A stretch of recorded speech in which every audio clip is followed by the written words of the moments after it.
Hi, I'm Rabbi Nissan of Clayhall Synagogue. The question I have been asked today is, may I use a time switch to watch a television on Shabbat?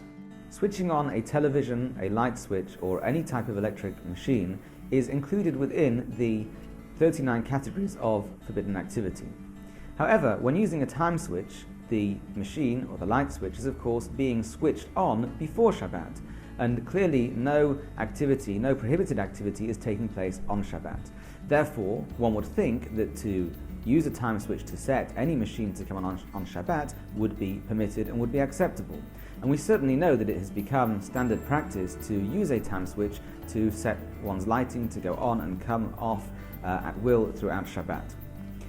However, with regards to a television or other noise-making machines, there is a specific rule in the Talmud that says that one should avoid having any noise-making machines running in one's house on Shabbat, even if they are set up or switched on before Shabbat. And for that reason, most contemporary authorities understand that setting a time switch to have a television come on Shabbat would also be included within that. There is an additional point to make, which is that in order to enjoy the full experience of Shabbat, it is necessary to disengage from all of the things that vie for our attention during the days of the week.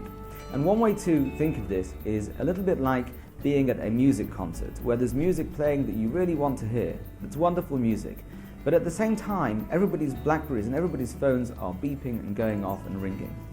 And the idea is that in order to hear the music, you need to shut off the noise. And Shabbat is a little bit like that. That in order to hear the music of creation, and in order to have the full experience of the joy of Shabbat, it's necessary to switch off the noise. And that would be an additional reason for not setting a television on a time switch on Shabbat, which means that even if it would be permitted, even if we consider it to be allowed, in order to have the full benefit of Shabbat, one should avoid doing things like that so that one can focus all one's energies into enjoying the experience.